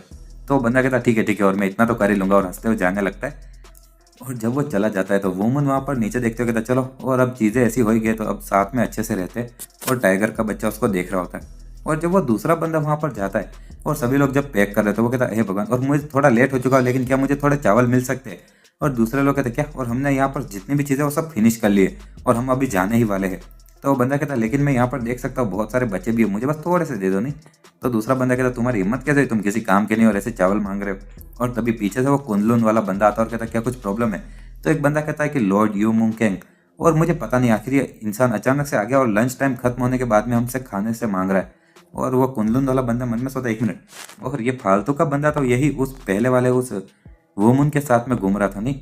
और अगर ये बिना किसी काम के बेवकूफ़ एक साथ में ऐसे घूम रहे तो मैं पक्का कह सकता हूँ तो पहले वो वुमन ने जो मेरे हमले से बचा था वो बस एक एक्सीडेंट था, और ये किसी काम के नहीं बेवकूफ़। और इसी के साथ में वो कुंदलून वाला बंदा उस चावल की बाल्टी को लात मारता और कहता है तुम खाना चाहते थे नहीं, और ये रखो। और वो दूसरा बंदा कहता नहीं, तुमने इतना ज़्यादा कीमती चावल बर्बाद कर दिया। और वो कुंदलून वाला बंदा मुस्कुरा रहा होता है। जो दूसरा बंदा होता है वो धीरे धीरे हंसने लगता है और कहता और हम देखते हैं दूसरा एक जो काम करने वाला बंदा होता है वो कहता है ये क्या, इसका दिमाग खराब हो गया क्या? और आखिर वो लॉर्ड यो के सामने ऐसे कैसे हंस रहा है? और धीरे धीरे उस बंदे की हंसी और तेज होती जाती है, और वो और तेजी से हंसने लगता है। और दूसरे लोग उनके नाक से खून निकल रहा होता है और वो अपने कान पकड़ लेते हैं। और जो कुंदलून वाला बंदा होता है उसके तो कान, नाक, मुंह सब जगह से खून निकल रहा होता है, और वो तो जमीन पर ही गिर जाता है अपने घुटनों पर और कहता रुक जाओ। और इसी के साथ में वो दूसरा बंदा अभी रुकने लगता है। और दूसरा बंदे जो कुंदलून वाला बंदा होता है उसकी तो हालत ही खराब हो जाती है। और जो बिना नाम वाला बंदा होता है वो कहता काफ़ी ज़्यादा लंबा समय हुआ है जब मुझे पिछले 100 सालों में किसी ने इस तरह से ट्रीट किया हो, और सच में आज काफ़ी ज़्यादा मज़ा आ रहा नहीं, और वापस हंस रहा होता है। और इसी के साथ में हम देखते हैं कि वो एक राइस बॉल उठाता है और कहता चलो, और मैं इस चावल को अपने साथ में ले जा रहा हूँ और चुपचाप यहाँ से निकल रहा हूँ अभी के लिए तो। और वो बाकी तीनों बंदे वहाँ पर घुटने पर बैठे होते। कुंदलून वाला बंदा मन में सोचा कि ये इंसान आखिर हो कौन सकता है, और ये तो बहुत ही ज़्यादा खतरनाक था यार। और मैंने कभी सोचा ही नहीं था कि ऐसा एक मार्शल आर्ट का मास्टर मिलेगा जो कि 100 साल से भी ज़्यादा उम्र का है, और क्या ये हो सकता है? और तभी हम दूसरी जगह का सीन देखते हैं जहाँ पर कि वुमन उसको देख रहा होता है, और सामने वाला बंदा कहता है क्या तुमने वो देख लिया? वुमन कहता है कि हाँ। सामने वाला बंदा कहता है तो मुझे लगता है कि अब मुझे तुम्हारे ज़्यादा करीब आने की कोशिश करने की ज़रूरत नहीं है नहीं, और हम लोग ऑलरेडी ऑलमोस्ट कोरियांग प्योंग तक पहुंच चुके हैं, और मुझे भी अब यहाँ से जाना चाहिए, और मुझे फॉलो करो, और मुझे तुम्हें बहुत सारी चीज़ें बोलनी है। तो वुमन चुपचाप उसको फॉलो करता है। आगे हम देखते हैं कि रात हो चुकी होती है, और वो दूसरा बंदा बोलता है कि क्या तुम तब बहुत ज़्यादा चौंक चुके थे? वुमन कहता है ईमानदार से को तो मैंने रियलाइज़ कर लिया था तुम एक नॉर्मल इंसान नहीं हो जब मैं पहाड़ पर तुम्हारा पीछा कर रहा था। और सामने वाला बंदा कहता जैसी उम्मीद थी, और तुम सच में इनक्रेडिबल है छोटे भाई, और मैं इतना भी ज़्यादा समझदार नहीं था जब मैं तुम्हारी उम्र का था। वुमन कहता हाँ ऐसे ही। और सामने वाला बंदा कहता चलो तुम्हारा सपना क्या है, और तुम्हारा इस जिंदगी में लक्ष्य क्या है? और वुमन कहता मेरा लक्ष्य, मैं बहुत सारा पैसा कमाना चाहता हूँ और अपने माता पिता का ध्यान रखना चाहता हूँ, और खास करके मम्मी का, क्योंकि वो बहुत ज़्यादा बीमार है और मैं उसकी मदद करना चाहता हूँ। सामने वाला बंदा कहता ओह, और तुम्हारी मम्मी सच में बहुत ज़्यादा बीमार होगी तब तक। और चलो ये तो, लेकिन तुम्हारे लिए कोई लक्ष्य नहीं हुआ नहीं, और आखिर तुम क्या बनना चाहते हो? और मैं पूछ रहा हूँ कि आखिर भविष्य के लिए तुम्हारे सपने क्या है? वुमन कहता मैं क्या बनना चाहता हूँ, और वो मन में सोचता कि आखिर मैं क्या बनना चाहता हूँ। सामने वाला इंसान कहता वेल, जब मैं तुम्हें देखता तो मुझे महसूस होता कि तुम्हारे भविष्य के बारे में कोई प्लान्स नहीं है, और तुम बस ऐसे जिंदगी को गुजार रहे हो। वुमन मन में सोचता है हाँ सही कहा, और मैंने आज तक कभी कुछ सोचा नहीं कि आखिर मैं क्या बनना चाहता हूँ, और ना ही कोई लक्ष्य के बारे में तय किया। और एक तरह से देखा जाए तो मैं अभी भी उस पेंटिंग के इल्यूजन से बच के निकला नहीं हूँ। सामने वाला इंसान कहता बाय एनी चांस क्या तुम मेरे जैसे बनना चाहोगे? वुमन कहता हाँ तुम्हारे जैसे। तो सामने वाला इंसान कहता कि हाँ एक इंसान जो कि मुरिम में मैं ही अकेला इंसान हूँ जो बिना सोचे समझे ऐसे जी रहा हूँ, और इधर उधर एक बादल की तरफ भटकता हूँ, और मैं मुरिम के बारे में सोचे बिना इधर उधर भटकता, और मैं ये बोल सकता हूँ क्योंकि मेरी उम्र के कारण। और वुमन वो कुछ समझ नहीं पाता है। आगे सामने वाला इंसान एक किताब देते हुए कहता चलो तुम ये रख लो, ये कोई बहुत ही ज़्यादा महान चीज़ नहीं है।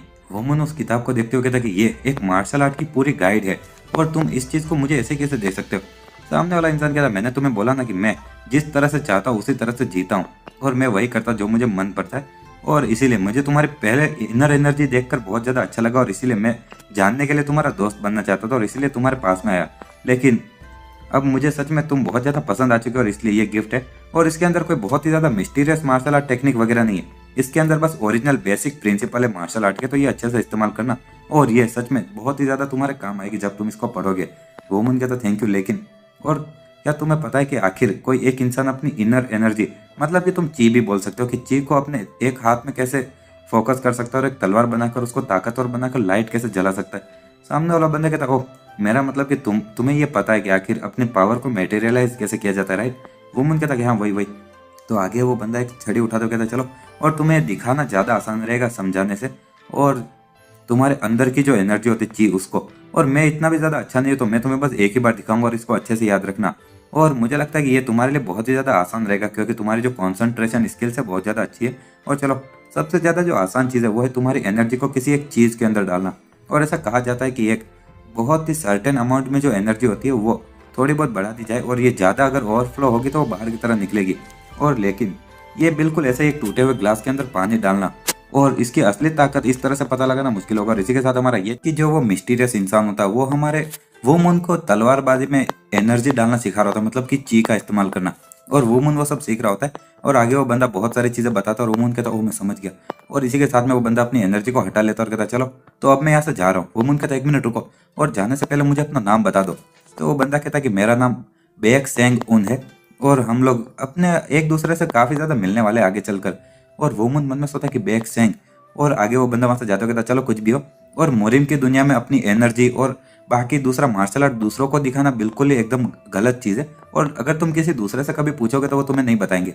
और वो मुन अपनी जगह पर बैठते हुए मन में सोचता है कि एक मिनट, और बेक सेंग वो इस दुनिया के सबसे महान वॉरियर्स में से एक है, और एक मिनट तो ये क्या वही था, और 9 सबसे महान वॉरियर्स में से एक इस दुनिया में। और इन शॉर्ट वो भी अभी गोरियंग में जा रहा है, और ये उन्हीं वॉरियर्स में से है जो कि मुरिम की दुनिया में एकदम टॉप पर रहते हैं। और साथ ही में ये उन 2 वॉरियर्स में से एक है जिसके कारण कि लोग, इतने सारे लोग अभी गोरियंग पियोंग उस जगह की तरफ जाए। ये बिना नाम वाले ट्रेवलर की असली जो पहचान है वो थी बेक संग उन। और आगे हम देखते हैं कि वुमन बोल रहा था कि भले मैं उसका चेहरा नहीं देख पाया था लेकिन फिर भी स्पेयर डीमन से मदद मिल पाना, जब ये तब की बात कर रहा था जब इसको वो मास्टर ठीक कर रहा होता है और दूसरे 4 गुंडे मारने वाले होते हैं और एक स्पेयर वाला बंदा आकर उनको मार देता है और उसका नाम स्पेयर डीमन होता है। और आगे ये बता रहा था कि लेकिन अब यहाँ तक कि दूसरे भी मैं महान वॉरियर से मिल चुका हूँ और मैं उन दोनों को ही गोरियंग पियोंग में देख पाऊंगा। और इसी के साथ में हम अगले दिन का सीन देखते, जब भी वुमन को समय मिलता था तो वो अपने चलते हुए वो उस किताब को पढ़ने लगता था जो कि मार्शल आर्ट की गाइड थी, और बहुत सारे ये सब इनर एनर्जी वगैरह पढ़ने के बाद में और वुमन अलग अलग चीज़ों को समझ पा रहा था। और आगे हम देखते कि वो एक जगह पर बैठते हुए कहता है कि ये जो चीज़ें मैंने पेंटिंग से सीखे थे वो इस किताब के अंदर भी थोड़ी बहुत वैसे ही लिखी हुई है, और ये सच में कितनी ज़्यादा मिस्टीरियस चीज़ है नहीं। और तभी एक पीछे से आदमी आते हुए कहता ओए और क्या तुम संग वो मून हो? तो वुमन कहता कि हाँ, और आगे वो आदमी कहता कि हमारे मिस्ट्रेस योन, उन्होंने कहा कि तुम उनसे मिलने आओ अभी कभी। वुमन कहता ठीक है, और मन में सोता आखिर योन मुझे क्यों देखना चाहती है। और आगे वो वहाँ पर जाता और एक मिनट आदमी कहता कि मैं इसको लेकर आ गया माई लेडी। तो योन कहती थैंक यू। ये वुमन कहता है कि एक मिनट क्या मैं पूछ सकता हूँ आखिर तुमने मुझे यहाँ पर क्यों बुलाया? तो वो लेडी कहती है कि जो हमारे घोड़े चलाने वाला बंदा था उसको वो बीमार हो चुका है और अभी और वो ड्राइव नहीं कर सकता है, तो इसीलिए उसके जगह पर तुम हमारे घोड़ा गाड़ी चलाओ। और वुमन मन में सोचा कि वाह, और मुझे इतनी ज़्यादा गौरवशाली चीज़ मिल रही है योन के लिए घोड़ा गाड़ी चलाने का काम। और इसी के साथ में हम देखते हैं कि जब वो गाड़ी चला रहा होता है और वो मन में सोचता है क्या मुझे उसके यहाँ पर घोड़ा गाड़ी चलाने का जो मकसद है वो क्या मेरी उस जोंग हुआंग के साथ में रिलेशनशिप पूछने के लिए क्या? तो नहीं, ये नहीं हो सकता। और अगर ये उस जोंग हुआंग के बारे में है तो कोई भी इस दुनिया में उसको पहचान नहीं पाया होगा, क्योंकि मैं भी तभी जान पाया जब उसने खुद से मुझे बचाया था। और इसी के साथ में पीछे से वो लड़की कहती आखिर तुम्हारा नाम क्या है? वुमन कहता मेरा नाम संग वुमन है। और लड़की कहती संग वुमन, और आखिर इसका मतलब क्या है? तो वुमन कहता इसका मतलब कि कुछ पागलों जैसे सवाल होना, और ये एक ऐसा नाम है जो कि एक स्कॉलर ने दिया था जो कि हमारे इन में रुके थे एक बार। दूसरी और लड़की कहती आखिर स्कॉलर ने तुम्हें ऐसा नाम क्यों दिया? वुमन कहता है इसका मतलब कि मैं बहुत ही ज़्यादा मतलब कि चमकने में और इतना शानदार नहीं, और साथ ही मैं बेवकूफ़ भी हूँ, और बस बार बार मेहनत कर कर और बहुत बार कोशिश कर कर ही मैं कोई समझदारी हासिल कर सकता हूँ। वो पीछे वाली लड़की की थी बहुत सारे पागल जैसे सवाल होंगे ना वुमन, और ताकि तुम उससे समझदार हो सको, लेकिन इसका मतलब यह नहीं कि सारे पागल सवालों से तुम समझदारी होंगे, और क्या होगा कि वो बस ऐसे बेवकूफ़ों वाले सवाल हो। वुमन कहता है एग्जैक्टली, लेकिन मैं इन पागल सवालों के ही जवाब पाकर ही समझदारी हासिल कर सकता हूँ। और आगे वो लड़की की थी वाह, और मुझे पता है कि तुम काफ़ी लंबे समय तक एक बेवकूफ़ की तरह रहते थे, लेकिन ये देखकर कि तुम अब पहले जैसे और नहीं हो, ये सच में देखकर मुझे अच्छा लगा, और लगता है कि तुम्हारे वो पागल सवालों से तुम्हें समझदारी मिल ही गई है। और वुमन कहता थैंक यू और मेरे बारे में इतना अच्छे से सोचने के लिए। और वो मन में सोचा कि वो मैंने जितना सोचा था उससे अच्छी है यार। और आगे वो कहता है लेकिन क्या आपका कोई सपना है माय लेडी? तो योन कहती सपना, और वो कहती कि मैं अपनी जिंदगी के डिसीजन आज़ादी से लेना चाहती हूँ और मैं चाहती हूँ कि मैं अपनी जिंदगी की खुद की मालिक बनूं। वुमन कहता कि खुद की जिंदगी के मालिक, हाँ, और क्या ये शायद ये हर एक इंसान यही चाहता होगा नहीं? और योन कहते लेकिन ये सच में काफी ज्यादा सपने जैसा लग रहा है जिसको मैं कभी हासिल नहीं कर सकती, और अगर मैं रियलिटी में आती तो ये कोई ऐसी चीज नहीं जो कि मैं अभी कर सकती हूँ। और एक ही चीज है जो मैं अभी चाहती हूँ और वो है कि मेरे पिताजी के लिए जो कि अभी कोमा में है वो उठ जाए और मैं अपने परिवार जो कि अभी धीरे धीरे अपनी जगह से गिरता जा रहा है उसको वापस खड़ा करना चाहती हूँ। और क्या मुझे ये कहना चाहिए कि मैं हमारे इस सियोल में जाने वाली जर्नी को सक्सेसफुल रखना चाहती हूँ। वो मन में सोचा ओह, और मैंने सुना तो था एक बंदे से कि जो योन है उसके पिताजी अचानक से बहुत ज़्यादा बीमार हो गए थे किसी बीमारी से और अभी बहुत ज़्यादा कमज़ोर होकर कोमा में चले गए। वो मन कहता है सेम चीज़ मेरी भी है यार, और मेरी भी मम्मी बहुत ज़्यादा बीमार है और मेरा भी एक ही सपना है कि मैं उसको ठीक कर दूँ। और वो लड़की कहती हाँ क्या तुम्हारी मम्मी भी बीमार है? और शायद हम दोनों एक ही तालाब की दो मछलियों जैसे नहीं? वो मन कहता कि हाँ लगता तो है। और इसी के साथ में वो लोग जब बात कर रहे होते हैं और अचानक से जब घोड़ा गाड़ी के नीचे एक पत्थर आता है तो वुमन के वो शर्ट के अंदर से छोटा सा टाइगर का बच्चा बाहर निकल जाता है। और वो लड़की कहती हे भगवान, और ये कितना क्यूट है, क्या ये टाइगर है? वुमन कहता है कि हाँ ये। तो वो लड़की कहती जरा यहाँ पर आओ तुम क्यूट बच्चे, और वो टाइगर को ले लेती है और वो कहती है कि क्या ये एक बैग गो है और आगे तुम्हें ये कहाँ से मिल गया? वुमन कहता है कि ये हम कुछ दिन पहले जब पहाड़ों के उधर से जा रहे थे तब मुझे मिला था, और ये उसने अपनी माँ को खो दिया था और अकेला था, और हम देखते हैं कि उसको भूख लग रही होती है, उस टाइगर का पेट बज रहा होता है। वो लड़की कहती है हे भगवान, और लगता है कि इसको भूख लग रही है और ये खाता क्या है? वुमन कहता है वो कुछ भी खा सकता है। वो लड़की कहती तो चलो तुम ये चीज़ खाओ और कुछ खिलाने लगती है। आगे हम देखते कोई कहता लेडी सियोन, और हम लोग ऑलरेडी यहाँ पर गोरियंग प्योंग तक पहुँच चुके। वुमन कहता ओह फाइनली, और हम लोग देखते कि वो लोग एक किसी टाउन में आ जाते। वुमन कहता ये बहुत ही ज़्यादा बड़ा टाउन है यार, और बस कुछ ही पल पहले हम लोग बस ऐसे जंगल में थे लेकिन अभी अभी यहाँ पर बहुत सारे लोगों की भीड़ आ चुकी है। और वो लड़की योन कहती है ऐसा इसलिए क्योंकि ये जगह बहुत ही ज़्यादा इंपॉर्टेंट है, और स्पेयर डीमन और साथ ही में जोंग वांग, मतलब कि जो वो बंदे ने हमारे वुमन को वो मार्शल आर्ट की गाइड दी होती है उसका दूसरा नाम जोंग वांग भी कहा जाता है, या फिर हम उसको पाम मास्टर बुलाएंगे तो थोड़ा आसान रहेगा समझने में। और आगे वो कहते हैं कि वो बहुत ही ज़्यादा खतरनाक लोग हैं और वो इतने ज़्यादा फेमस है और उनकी लड़ाई देखने के लिए ही ये सब लोग यहाँ पर आए हैं, और ये बहुत ही ज़्यादा रेयर अपॉर्चुनिटी है कि दो सबसे महान मास्टर के बीच की लड़ाई देखने को मिले, और ये नेचुरल है कि यहाँ पर सबसे बेस्ट लोग उनको देखने के लिए आए हैं। वो मन में सोचता है कि जो बिन बुलाया मेहमान था, मतलब कि बिना नाम का ट्रेवलर, और वो इतना ज़्यादा खतरनाक इंसान है, लेकिन आखिर मुझे किसके लिए चीयर करना चाहिए? और भले ही मैं उस स्पेयर डीमन से मिला नहीं हूँ लेकिन उसने मेरी जान बचाई हुई है। और आगे हम देखते हैं कि योन कहती चलो, और हमारी पार्टी यहाँ पर 2 दिन के लिए रुकेगी और तुम उस समय का अच्छे से इस्तेमाल करना। वुमन कहता ओ मैं समझ गया और थैंक यू। और इसी के साथ में वो टाइगर वापस वुमन के कपड़ों में आ जाता है। आगे वो योन कहती है कि वो सच में टाइगर तुमसे काफ़ी ज़्यादा अटैच हो चुका है और उसका नाम क्या है? वुमन कहता मैंने अभी तक कोई नाम डिसाइड नहीं किया है। और योन कहती कैसा रहेगा कि तुम उसका नाम व्हाइट टूथ रखो। और वुमन कहता क्या ऐसा इसलिए क्योंकि उसके अभी बाल थोड़े सफ़ेद है इसलिए? तो योन कहती हाँ बिल्कुल। वुमन कहता लेकिन इसका नाम तो सिल्वर टूथ रहना चाहिए नहीं? और क्योंकि मैंने सुना है कि जब ये लोग बड़े हो जाते तो इनके जो बाल होते हैं वो ग्रे कलर के हो जाते हैं। वो लड़की कहती सच में? तो तब तो ये अपनी ज़्यादातर जिंदगी ग्रे बालों में बिताएगा, तो इसका नाम व्हाइट टूथ नहीं लेकिन दूसरा नाम रखना चाहिए नहीं, और इसका नाम योन रखना चाहिए। तो हमारा वुमन कहता है कि हाँ मुझे नाम बहुत पसंद आया और चलिए अब मुझे यहाँ से चलना चाहिए। तो वो लड़की भी कहती ठीक है, और इसी के साथ में वुमन वहाँ से उसकी रेंज से दूर चला जाता है। एक बंदा कहता है कि आखिर आपको ये छोटे से ये रेस्टोरेंट वाले के बच्चे में क्या इंटरेस्ट आ गया? तो योन कहती इंटरेस्ट, और मैं तो बस एक बहुत ही ज़्यादा चमकदार आंखों वाले बंदे से बात कर रही थी जिससे कि मेरी थोड़ी थकान और टेंशन दूर हो गई। दूसरा बंदा कहता चमकती आंखें? योन कहती चलो चलते हैं, और उसके कारण अब मैं काफ़ी ज़्यादा रिलैक्स हो चुकी हूँ।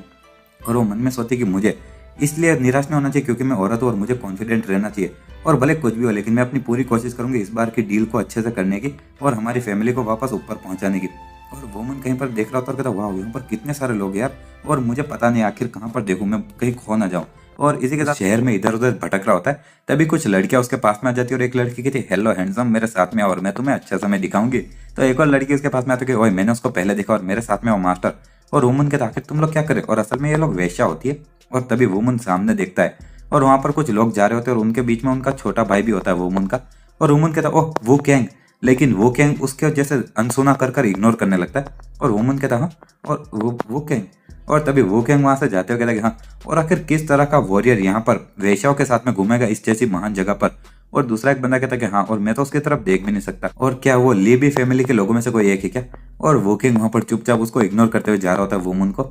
और तभी हम देखते हैं कि उनके बीच में से एक इंसान जा रहा होता है। वोकिंग कहता है 1 मिनट रुको, और क्या ये स्पेयर डीमन है। तो तभी दूसरे लोग कहते ओए, और तुम्हारा ये लापरवाह बर्ताव अगर उसको गुस्सा दिलाएगा तो तुम्हें पता नहीं होगा तुम्हारा नसीब कैसा होगा, तुम्हें मार भी डाले वो शायद। और स्पेयर डीमन वहां से जाए जा रहा होता है। और हम देखते हैं कि वोकिंग मन में सोचा क्या ऐसा लगता है जब हम किसी ऐसे महान इंसान की प्रेजेंस में हो, और सच में वो जैसा मैंने सोचा था उतना ही खतरनाक है। और वुमन कहता है 1 मिनट, और दूसरी जो लड़कियां होती है वो वैसा है, वो कहती है चलो तो हम यहाँ से जा रहे। और वोकिंग मन में सोचा 1 मिनट, आखिर ये चल क्या रहा है, और आखिर स्पेयर डीमन वो मेरे भाई के सामने जाकर खड़ा क्यों हो गया। और हम देखते हैं कि स्पेयर डीमन वुमन को देख रहा होता है, और वुमन कहता है कौन आखिर। और वोकिंग मन में सोचा अरे नहीं, और क्या ये स्पेयर डीमन मेरे भाई को सजा देने वाला है, क्योंकि वो इस महान जगह पर वेश्याओं के साथ में घूम रहा था एक वॉरियर के रूप में, और ताकि वो मेरे भाई का एक एग्जाम्पल बना सके, और जो कि उसने अटेंशन इस तरफ लाई है।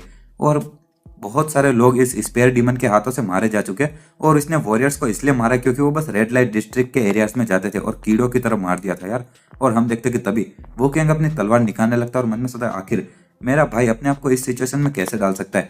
और वुमन वहां पर उस स्पेयर डीमन को देख रहा होता है, और ये वही बंदा होता है जिसने कि उसकी जान बचाई होती पहले। और हम देखते हैं कि तभी स्पेयर डीमन अपना हाथ साइड में लाता है, और वो कैंग कहता है अरे नहीं, और अगर मैं बीच में पड़ूंगा तो मैं पक्का मरूंगा, लेकिन कुछ भी हो भाई को तो बचाना होगा। तभी स्पेयर डीमन वुमन के कंधे पर हाथ रखता है और कहता है कि ओह, और लगता है कि तुम अभी भी एकदम ठीक और जिंदा हो, और मैं सच में देखना चाहता था कि आखिर अब तुम भविष्य में कैसे बनोगे। वुमन कहता है एक्सक्यूज मी, और वो कैंग कुछ समझ नहीं पाता और कहता आखिर ये क्या। हम देखते हैं कि वुमन बोलता है 1 मिनट, और बाय एनी चांस क्या आप स्पेयर डीमन हो सकते हो क्या। तो स्पेयर डीमन कहता है कि बहुत सारी आंखें हमें अभी देख रही है, तो चलो अभी के लिए हमारी बात को यहीं खत्म करते हैं। और वुमन कहता ओके, और मैं आपको थैंक यू बोलना चाहूंगा क्योंकि आपने पिछली बार मेरी जिंदगी बचाई थी। तो स्पेयर डीमन कहता है ये कुछ नहीं था, और चलो अब मैं यहाँ से जा रहा हूँ, और इसी के साथ में वहाँ से जाने लगता है। और दूसरे सभी लोग देखते कहते आखिर ये क्या था, और आखिर वो इंसान है कौन जो कि स्पेयर डीमन से ऐसे एक्ट कर रहा था जैसे वो बहुत ज़्यादा करीबी हो। और दूसरा बंदा कहता तुम्हारा मतलब क्या है करीबी, और ज़रूर स्पेयर डीमन उसको वार्निंग देने आएगा कि वो रेड लाइट डिस्ट्रिक्ट में ना जाए। वो क्या मन में सोचा क्या मैं सच में ऐसे ही था, और मैं फालतू में ही चिंता कर रहा था यार। और आगे वो मन में सोचा लेकिन मेरा भाई आखिर यहाँ पर कर क्या रहा है, और ये मेरा बेवकूफ़ भाई कहेगा, और उसकी हिम्मत कैसे हुई मुझे ऐसे घूरने की। और वो मन बहुत ज़्यादा गुस्से में उसको देख रहा होता है। वो क्या मन में सोचा कि ये इतना काफ़ी नहीं था कि वो इतने समय से मम्मी और पापा को इतनी टेंशन दे रहा था, लेकिन अब वो यहाँ पर वेश्याओं के साथ में भी घूमने लगा है। और आगे वो मन वहाँ से मुड़ते हुए कहता हाँ वो बेवकूफ़ कहेगा। और वो मन में सोचता है कि बस मैंने कुछ समय तक मैं बेवकूफ़ की तरह एक्ट कर रहा था इतने सालों तक, तो अब वो मुझे ऐसे एक्ट करने वाला जैसे वो मुझे जानता ही नहीं है। और वो दोनों ही भाई इधर उधर एक दूसरे को इग्नोर करते हुए जाते, और हम देखते हैं कि रात हो जाती है। और वुमन अपने टेंट में बैठा होता और कहता है कि हाँ वो वोकिंग एसोल कहेगा, और मैं उससे मिलने के लिए कितना खुश था, और मैं एक भाई हूँ जिसको कि वो पब्लिक में हेलो भी नहीं बोल सकता। हाँ, और आगे वो मन में सोचता है हाँ यार शायद मैं तब काफ़ी ज़्यादा कमज़ोर और बेवकूफ़ तो था ही। और अचानक से वो चुप हो जाता है और सो जाता है। और वो सोते हुए कहता लेकिन फिर भी ये बहुत ही ज्यादा उसने मतलबी चीज की यार, और इतने समय बाद में मिले, और एटलीस्ट उसको थोड़ा बहुत मुझे देखकर खुश तो होना चाहिए था, और भले ही ये बिना बोले ही सही। और मुझे पता नहीं, मैं तो बस सो रहा हूँ। और थोड़ी देर तक ऐसे सोने की कोशिश करता है वो, लेकिन अचानक से वापस उठते हुए कहता अरे यार मैं सो नहीं सकता, और मुझे नींद ही नहीं आ रही, और ये सोने का समय नहीं है, और मुझे एक ऐसा भाई बनना चाहिए जिस पर कि वो कैंग को गर्व होगा। और इसी के साथ में वो मार्शल आर्ट का मैनुअल निकालता है और कहता चलो, और अभी बाकी सारी चीज़ों को सोचना बंद करते हैं, और मुझे अच्छी सोच सोचनी चाहिए। और आज मैं एक उस इंसान से मिला हूं जिसने कि मेरी जान बचाई थी, और साथ ही में जो कि यहाँ पर इस जगह पर अटेंशन का सेंटर, और उसके सिवाय वो जानता था कि आखिर मैं कौन हूँ, और मुझे एक बेहतर इंसान बनना चाहिए, और मैं कोई अब इडियट नहीं हूँ। और बस एक ही चीज़ मुझे अभी पता है, वो है कि मैं अभी मार्शल आर्ट के छोटे मोटे तरीके जानता हूँ, और एक स्वॉर्ड फाइटर और एक तलवारबाजी के स्टाइल का थोड़ा बहुत मार्शल आर्ट बेसिक मूव्स। और ये अच्छा रहेगा कि मैं कुछ और चीज़ें सीख लूँ, और क्या होगा कि मैं अपनी तलवारबाजी की हेवन एंड अर्थ के मूव्स का इस्तेमाल करूं। और मुझे ऐसा लग रहा है कि एक बहुत ही ज़्यादा ताकतवर हवा की मूवमेंट होगी, और जो कि हाथ के पाम मतलब कि हथेली का इस्तेमाल करती है। और अगर मैं बहुत ही ज़्यादा ताकतवर हवा का इस्तेमाल करूँ तो अपने हाथों से, और मैं इसको स्ट्रॉन्ग विंड एंड पाम बुला सकता हूँ, और ये सच में काफ़ी ज़्यादा अच्छा नाम है इस टेक्निक का। और तो मुझे अलग अलग दूसरे तरीके भी इस्तेमाल करनी चाहिए, और नहीं ये तो हवा में उड़ने वाले तरीके हो जाएंगे, और फिर मैं अलग अलग, और ये आसमान से जैसे गिरने वाली मूवमेंट है, और इसी तरह से संग वो मून अलग अलग मार्शल आर्ट की गाइड को पढ़कर चीज़ें इस्तेमाल कर रहा था अपने दिमाग के अंदर ही ट्रेनिंग करने के लिए। और इतने सालों तक उस पेंटिंग को घूरने के कारण अब वो मून इस तरह से उस पर इम्पैक्ट पड़ा था कि वो अपने दिमाग में ही ट्रेन कर सकता था। और भले उसने पूरी रात वो सारी चीज़ें रिपीट करने में बिता दी अपने दिमाग में, लेकिन वो उनको पूरी तरह से मास्टर नहीं कर पाया।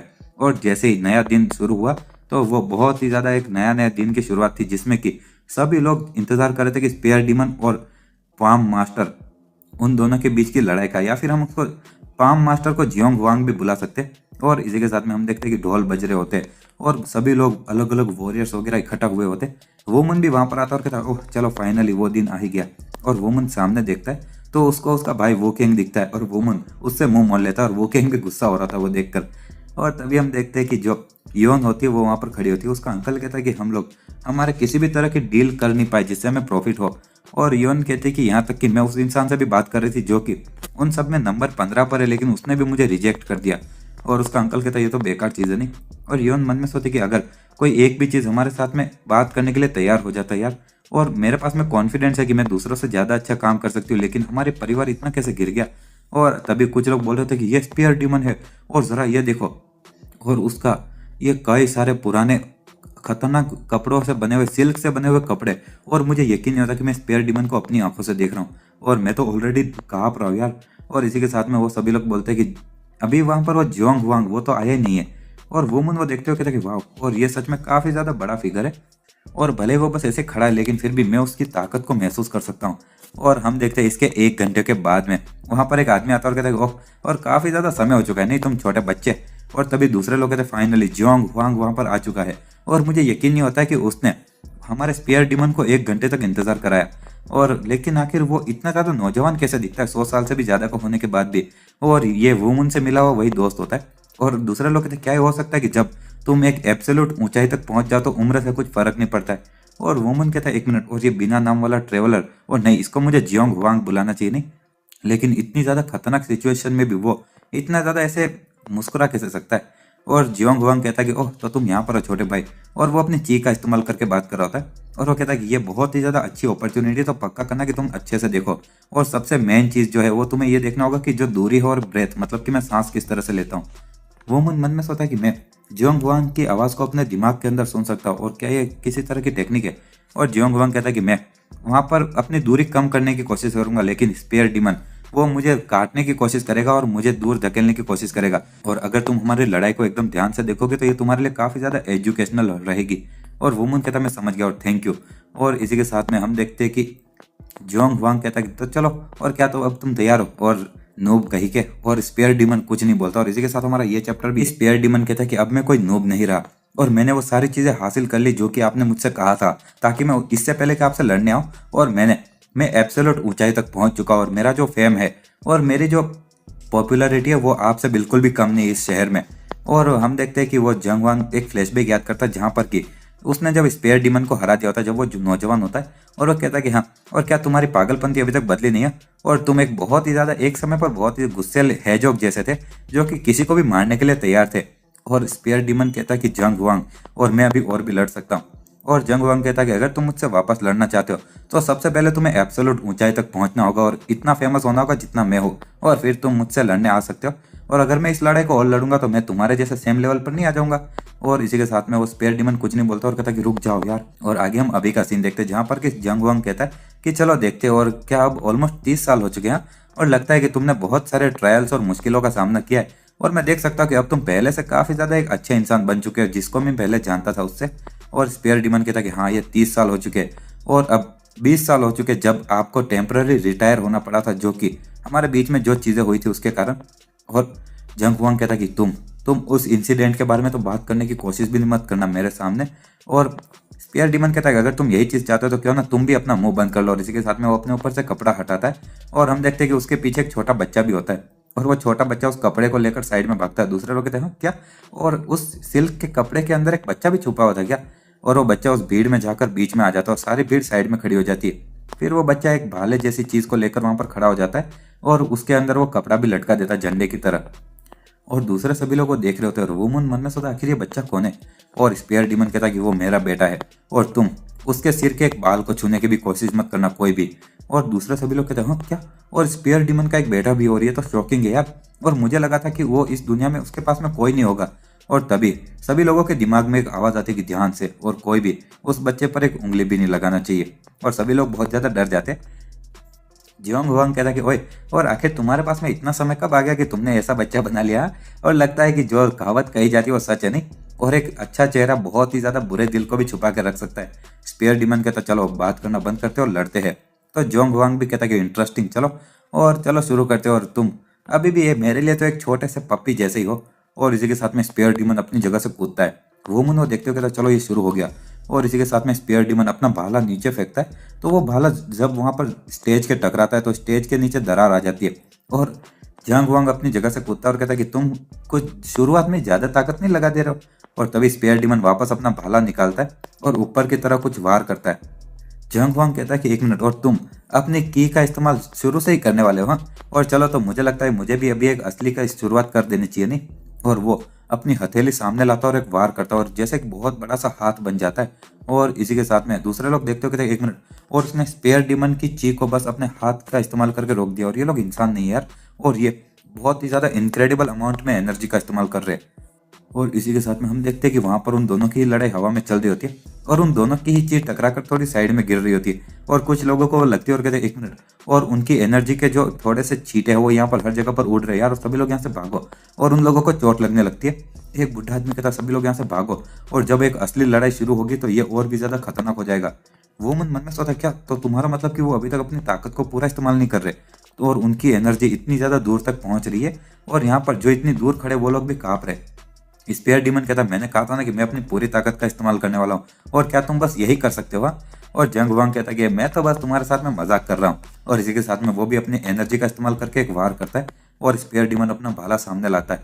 और दूसरे लोग कहते हैं 1 मिनट, और हम लोग अभी भी इनके सारे हमले को महसूस कर पा रहे हो, सभी लोग ध्यान से। और वुमन अपनी आंखों में चीर डालते हुए कहता है कि ये अलग तरह की टीचिंग है जो कि मैंने पेंटिंग से सीखी, उससे बिल्कुल अलग। और उसने इतनी ज्यादा दूरी बस एक ही सांस में कवर कर ली। और हम देखते हैं कि वो उसको देखते हुए मन में सोचा कि वो अपनी सांस को रोक रहा है और बाद में अपनी दूरी को कम कर रहा है और वापस उनके बीच में आता है। और अब देखो वापस उसके पास में जा रहा है। और हम देखते हैं कि जंग वांग जब स्पेयर डीमन के पास में जाता है और वो मन कहता है उसने वापस अपनी सांस लेना रोक दिया, और ये अमेजिंग है और मैं इनकी एक भी मोमेंट को मिस नहीं करना चाहता हूँ।